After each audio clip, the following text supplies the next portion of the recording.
De volta para mais um O Perito Podcast. Para você que ainda não me conhece, sou Ansel Lankman, responsável técnico pela Lank Engenharia, um escritório especializado em perícias em condomínios.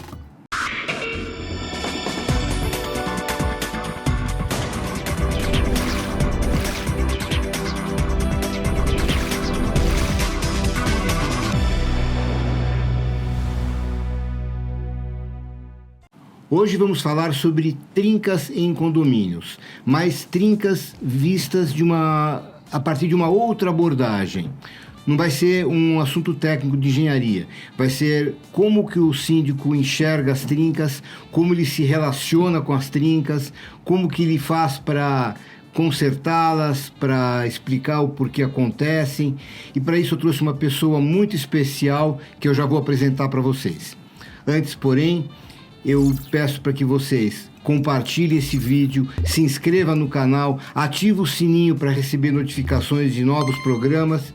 E agora eu vou apresentar a Letéia Meira, que é advogada, síndica profissional e muito atuante na área comunitária, nos grupos que ela participa como síndicos, como advogados, na Zona Oeste de São Paulo. Tudo bom, Letéia? Tudo bom, Ansel. Obrigada pelo convite, obrigada por mais uma vez vir participar aqui do seu programa. Eu fico lisonjeada. Já participei, acho que tem um pouco mais de um ano, e foi muito legal aquele programa, então eu fico muito feliz quando me veio o convite de estar participando novamente.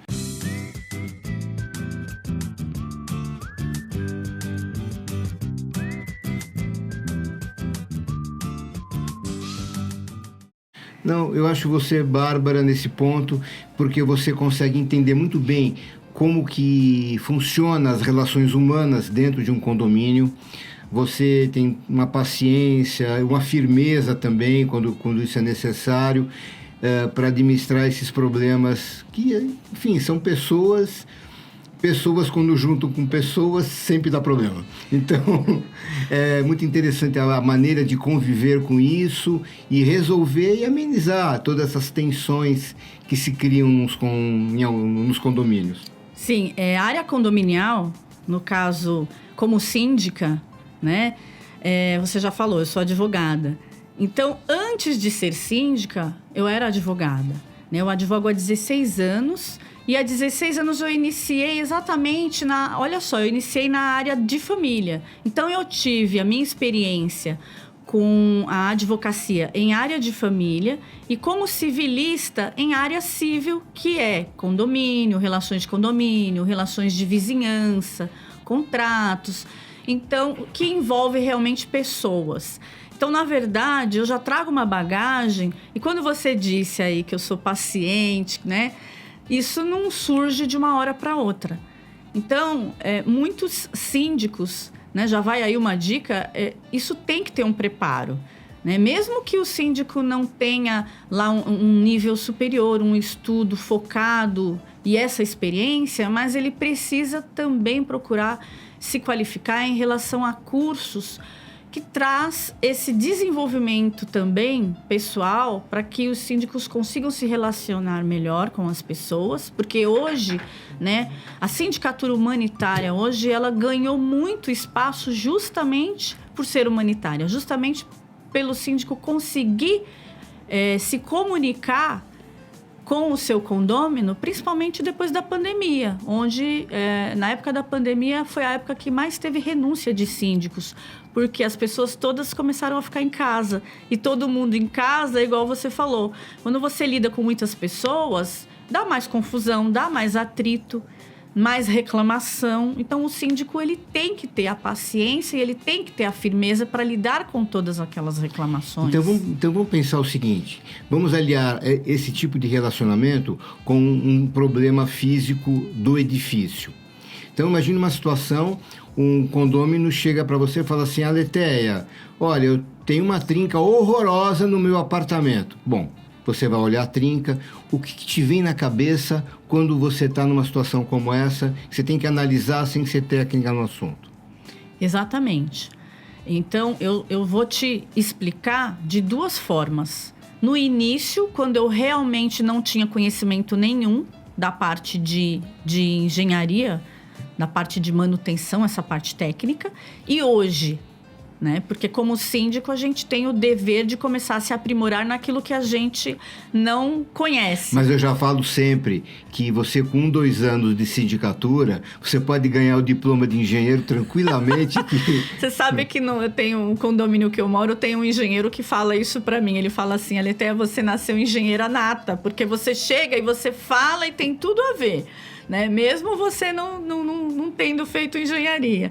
Mas, de fato, a gente começa a ter uma ampla visão, porque o universo condominial, você lida com várias áreas no mesmo dia. No mesmo dia, eu preciso diagnosticar lá uma trinca, como eu preciso também cobrar, São várias ações que envolvem várias áreas no mesmo dia. Mas, vamos lá. Referente à pergunta, o que me vem na cabeça? A primeira coisa que me vem na cabeça quando a informação vem de um condômino não é uma trinca, deve ser uma fissura. Porque que uma menorzinha. Quando aparece uma fissura dentro de uma unidade de apartamento e geralmente o condômino aciona, na verdade, eles já falam rachadura, né? Já pinta assim maior. Tem uma rachadura. Aí eu falo, você tá vendo do outro lado? Você tá já vendo o seu vizinho por aquele buraco? Ah, não, então não é uma rachadura, vamos lá. Aí eu descubro que é uma fissura, né? Agora, a gente sabe que uma trinca, ela já foi uma fissura, né? Porque dificilmente dormiu, acordou trinca, a não ser que realmente eu acho que a estrutura esteja com problema grave para dormir fissura e já amanhecer trinca, tá? Mas eu tive uma experiência no meu condomínio com uma guarita. E essa guarita, ela começou a surgir fissuras que foram indo para trincas, né? E não quero fugir da sua pergunta. Aquilo que me vem na cabeça logo que o morador me chama. Não só dentro da unidade, mas nas áreas comuns do condomínio também, que aí é minha alçada, né? Porque às vezes dentro da unidade tem um limite ali onde a obrigação, a responsabilidade é do condômino. Né? Então, o bom de ser advogada é que na hora eu já falo, opa, isso daí eu já estou vendo que foi ocasionado por algo que o senhor mesmo fez. O senhor bateu aqui um prego, colocou aqui um parafuso, colocou... Então, a tua primeira preocupação quando você vê uma trinca é tentar imaginar o porquê dela. E tentar imaginar o porquê dela, exatamente. Para ver se, de repente, é algo que vem fora de estrutura ou se é originário por uma razão ali que foi o próprio morador. Você vê que essa é uma maneira bem jurídica de analisar. Se você fosse uma engenheira, você já ia para o lado da gravidade, muito mais a causa dela, e não se ela foi provocada ou se ela foi casual, por exemplo. É verdade. Atribuir responsabilidades, né? Você vê que cada um já tem o costume, né? De já formar o seu raciocínio. Talvez se você fosse uma contadora, você já queria saber quantas trincas tem. De repente, cada um na sua especialidade. Não, mas é óbvio que se eu chego e me deparo não só com uma trinca, mas já com algo maior, né? É óbvio que eu já vou pensar né? Afinal de contas, e agora novamente pensando como advogada, a responsabilidade civil e criminal da estrutura ter ou não abalo é minha. Então, eu que respondo. Então, eu também vou me preocupar com isso. Então, me diz o seguinte, a partir de que ponto você decide que tem que chamar um técnico? E que sai da sua alçada, eu vou chamar alguém, um especialista, um técnico?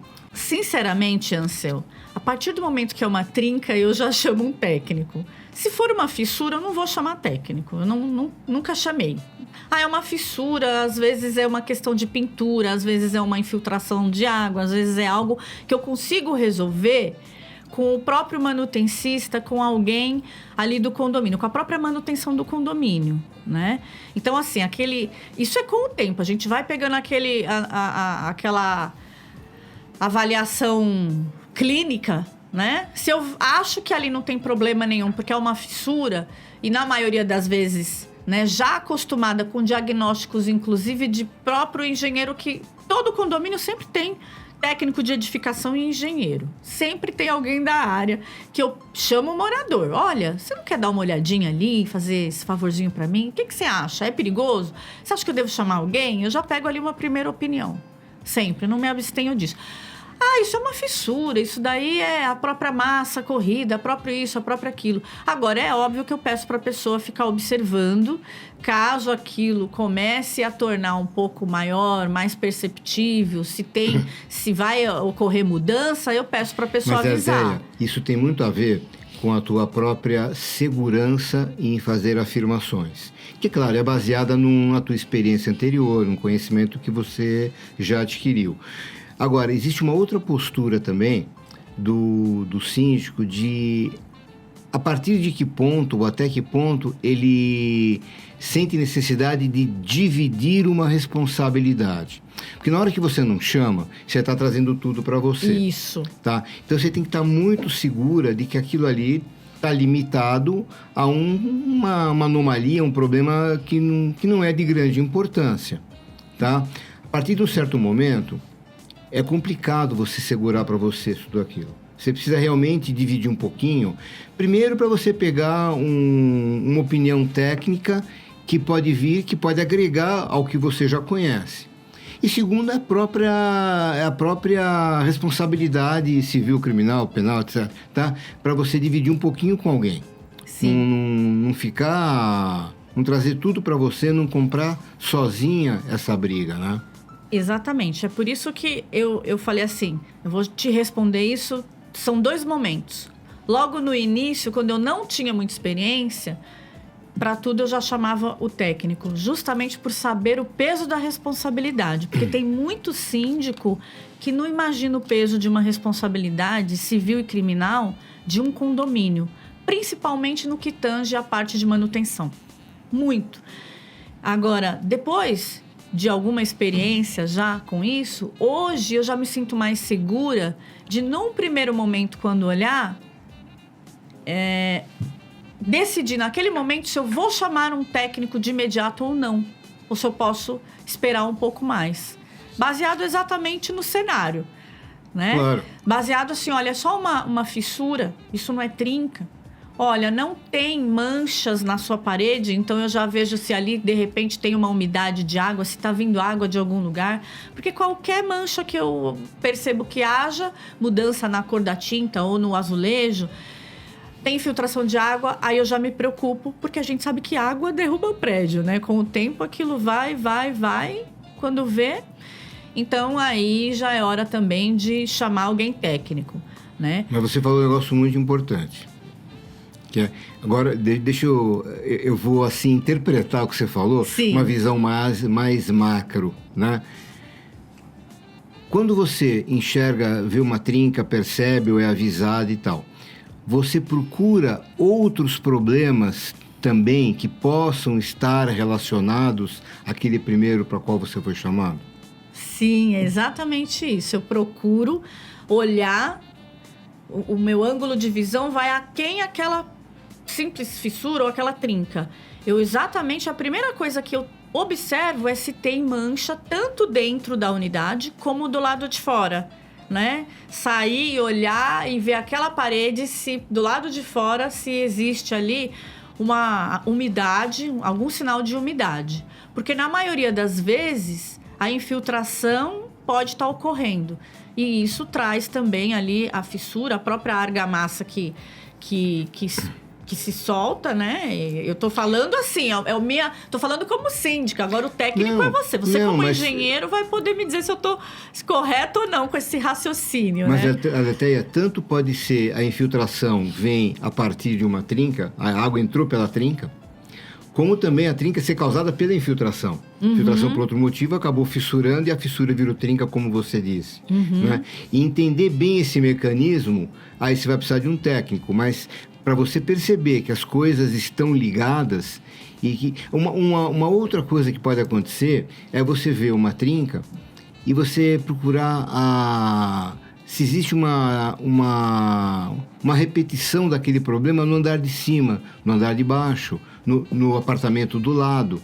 Enfim, se aquilo ali é uma anomalia que está circunscrita a um certo ponto e ela pode ter sido causada por um evento, de repente alguém bateu alguma coisa ali, sei lá, alguma coisa assim, ou realmente é um problema maior da estrutura mesmo, que está se mexendo como um todo, então aquele defeito vai se repetir também em outros pontos também.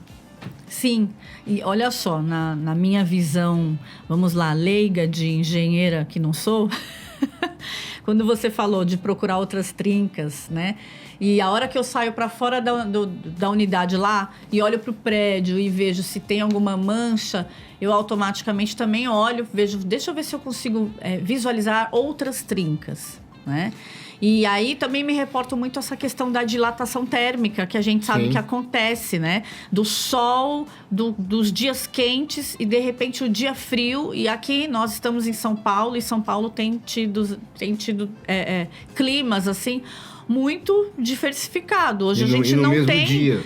a gente não tem mais as 4 estações. A gente vivencia as 4 estações exatamente no mesmo dia. Um dia muito quente, de muito calor. No outro dia a temperatura cai, chove e a gente sabe que existe, né? Hoje eu sei que existe essa questão da dilatação térmica. Sim. E que pode ocasionar também, né? Essas fissuras, essas trincas.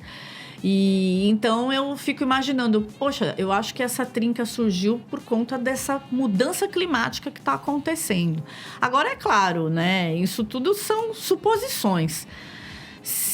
É só mesmo um técnico, e a gente sabe que o condomínio hoje, não são todos os condomínios que possuem, né?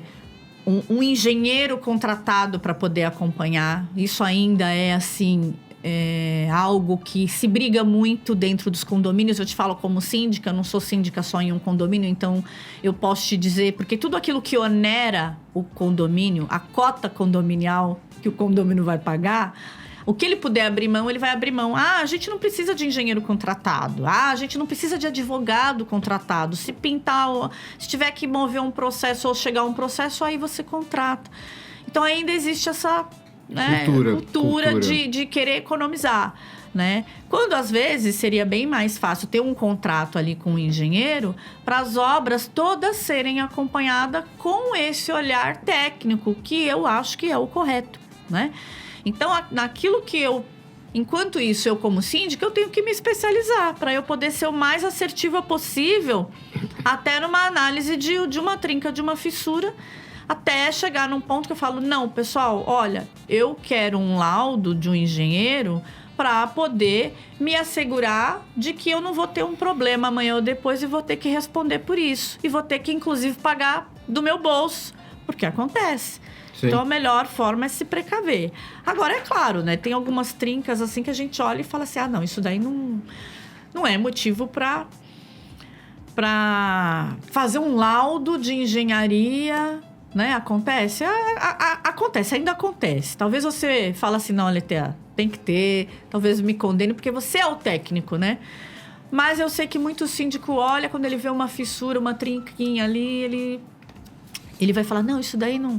Geralmente a gente pega ali um morador que é da área, pede uma opinião, justamente pela questão de gasto, tá? Não pela questão, porque o certo mesmo é você recorrer ao profissional que vai te dar a segurança através do laudo. Então, mas é a mesma coisa assim, eu não corro no médico por qualquer dor no dedinho, entendeu? Eu espero ter um motivo que me faça perder um tempo, gastar uma grana. Espera doer um pouco mais, né? E aí, às vezes, chega lá, não tem mais jeito. Não, o medo não é esse. O medo é você chegar no médico e começar a descobrir um monte de coisas que você não queria que descobrisse, né? É verdade. Mas é isso mesmo. É uma analogia ótima, né? A estrutura do prédio, ela é como o corpo físico da gente para com o médico em relação à estrutura para o engenheiro. Quanto antes chamar um engenheiro para que ele dê o laudo, para o síndico é melhor, né? Mas eu, como sou síndica e trabalho com uma realidade também de condomínios, que eu sei que é uma dificuldade a gente conseguir separar ali uma verba para essa parte técnica, né? Então, acontece, às vezes, da gente não se socorrer num primeiro momento de um engenheiro. Até chegou uma pergunta de um ouvinte que está assistindo ao vivo. Ele pergunta o seguinte: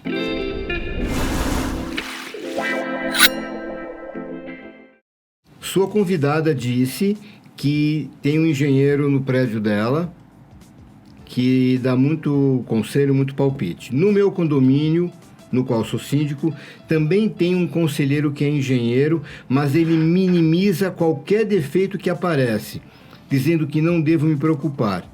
E aí, o que fazer? A pergunta veio do Júlio César Santos, do bairro da Previdência, aqui em São Paulo. Júlio, você não mandou seu endereço? Entre em contato com a produção para você ganhar uma caneca do programa O Perito, tá? Então, Aletheia, eu acho que não é... Ter engenheiros no prédio não é um privilégio seu. Só verdade. que esse aqui, que o Júlio está dizendo, ele fala muito do que a pessoa minimiza tudo. Bom, como você falou, nos condomínios tem as pessoas com os mais diversos interesses. Os que querem resolver, os que querem economizar e assim vai, né? Ter um engenheiro é bom, só que o engenheiro que é residente, que é condômino, ele está dando as ideias dele como um consultor. E eu acho, Júlio, que um consultor ele não está assumindo responsabilidades. No caso do teu engenheiro, que minimiza tudo, seria interessante que ele também assinasse junto com você que aquele problema que ele viu não tem gravidade, que é de simples solução, que não está relacionado com outros problemas. Não esqueça que você, como a Aletheia falou, você tem uma responsabilidade civil e criminal sobre aquilo que acontece no condomínio. Então é interessante que as pessoas, quando dão os seus pitacos, assumem que estão dando uma opinião formalmente dada para que também elas assumem a parcela de responsabilidade que lhes cabe. Falei bobagem? Não, você foi certeiro, é exatamente isso. Porque uma vez que o conselheiro lá do Júlio está dando os pitacos, e se acontece realmente alguma coisa onde esse engenheiro disse que não teria problema, e aí ocorre um problema maior, e a responsabilidade é do síndico, ele vai ser cobrado por não ter tomado providência quando deveria ter tomado. E quem vai responder isso é ele. Esse conselheiro não é o responsável. Agora, se ele como engenheiro, né, fizer lá por escrito, assinar como engenheiro, não como conselheiro, né, mas assinar como engenheiro, colocando lá o registro dele e der esse você falou em assessoria, mas vamos lá, se ele tem um documento ali assinado pelo conselheiro como engenheiro, aí tudo bem, aí ele vai aceitar o que ele está falando. Claro. Agora, só como conselho, né, como conselheiro, enfim, né, tem que... Eu acho que ele deve ter aí uma segunda opinião também, porque, como eu também falei, é claro que às vezes eu também chamo, né, um engenheiro que mora no condomínio, sempre tem, né, alguém da área, e peço a opinião, né, quando eu olho e eu já estou assim, achando que aquilo não tem gravidade nenhuma, porque tem condômino, tá, tem morador que chamam a gente por qualquer coisa, né, uma fissurinha que aparece, a pessoa chama aquilo de rachadura. E eu chego lá e falo, isto não é uma rachadura, isto é uma fissura. Aletheia, vamos deixar isso para a segunda parte do nosso podcast, tá? Vamos fazer uma pausa. Não esqueça, se inscreva no canal. Se você gostou, compartilhe esse vídeo com as pessoas que você conhece do seu relacionamento. Clica no sininho para você receber as notificações dos novos programas e voltamos daqui a pouco.